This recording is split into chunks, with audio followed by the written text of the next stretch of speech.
सबकी दशा, हम सबकी दशा यही है। कभी ये जो प्राण निकलने की जो बात है ना, ये भक्त के विरह व्यथा है।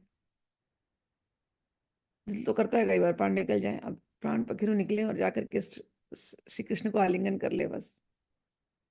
लेकिन निकलते नहीं है। तो जब निकलते नहीं तो यही यही भावना आती है कि निकल क्यों नहीं रहे, कुछ पंख मिल जाए कि श्री कृष्ण को आलिंगन कर ले, उनके चरणों को चूम ले। निकल नहीं रहे क्योंकि श्री कृष्ण ने ऐसा करके रखा है। फिर कोई भावना निकलती है ना, कहाँ इस जंगल में, इस घोर अंधकार में जंगल में, संसार रूपी जंगल में भटक रहे हैं। कब तक भटकेंगे, कब तक? हम आपसे इतना प्रेम करते हैं, क्या श्याम सुंदर आप हमको प्रेम करते हो या नहीं करते हो? भक्त की भावना है ना ये सारी। क्या आप हमसे प्रेम करते हो या नहीं करते हो? हम आपको कब से प्रेम कर रहे हैं।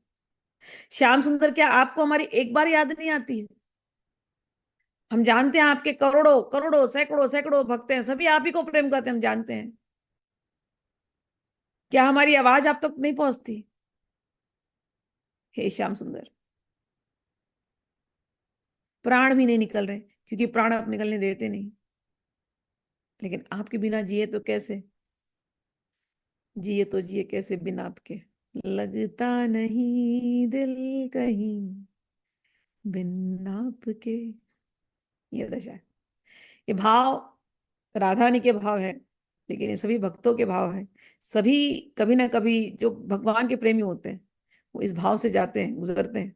तो जयदेव के भी कहते हैं कि उन क्षणों में जब ऐसे डाउन होते हैं कि भगवान कभी मिलेंगे कि नहीं मिलेंगे, ये जीवन ऐसे ही निकल जाएगा, जीवन व्यर्थ। जब वो कहते हैं ना, क्या करूं, जीवन व्यर्थ है।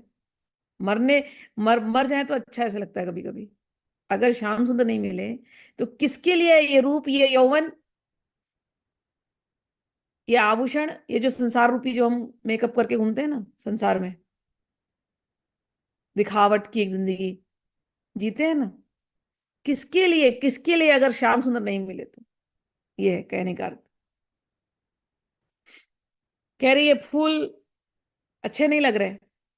हमारे जीवन का वही दशा है। सारा संसार का सुख हमारे आसपास है, सब कुछ तुम सोच लो वो सब है, लेकिन एक भी चीज अच्छी नहीं लग रही है। ये गले की माला, ये मान प्रतिष्ठा, सोसाइटी में होता है ना एक नाम, लोग हमको समझते हैं कुछ, हम बड़े भक्त हैं, हम बड़े सदाचारी हैं, लोग समझते हैं। लोग समझते हैं। क्या फायदा इस सदाचार का, क्या फायदा इस मान का, क्या फायदा इस प्रतिष्ठा का, क्या फायदा इस धन का, क्या फायदा किसी भी चीज का, यदि जिसको हम प्रेम करते हैं यदि श्याम सुंदर नहीं देखते तो हम दुर्भाग्य है हमारा। लोग कहते होंगे बड़े भाग्यशाली हो आप, आपकी नजर में। भाग्यवान वो है जिसको कृष्ण ने अपनाया। सौभाग्य वो है जो कृष्ण के साथ जुड़ा है। यदि कृष्ण नहीं है, कृष्ण ही भूल जा रहे हैं, तो क्या सौभाग्य है, कहाँ लेकर के जाएंगे? बस जलना तो एक दिन सब कुछ है। यहाँ पर कृष्ण प्रेम में जलना, इस आशा में कि एक दिन तो भगवान मिलेंगे, एक दिन तो भगवान मिलेंगे। क्योंकि जयदेव कवि कह रहे हैं श्री कृष्ण ही रक्षक है। राधा रानी की ये दशा हो चुकी है, जो हमारी दशा है, कह रहे हैं कि क्या करूंगी जी करके। तो जयदेव कवि कहते हैं ये राधा रानी आपके हृदय में प्रकट हो जाए, ये राधा रानी आपके हृदय में प्रकट हो जाए। आपके हृदय में यदि ऐसी विरह व्यथा उठ रही है इस समय, श्री कृष्ण को पालू, श्री कृष्ण को पालू, श्री कृष्ण को पालू, ये राधा रानी आपके हृदय में प्रकट हो जाए। ये राधा रानी आपको कृष्ण तक पहुंचा देंगी। ये राधा रानी ही है जो ये कर सकती है।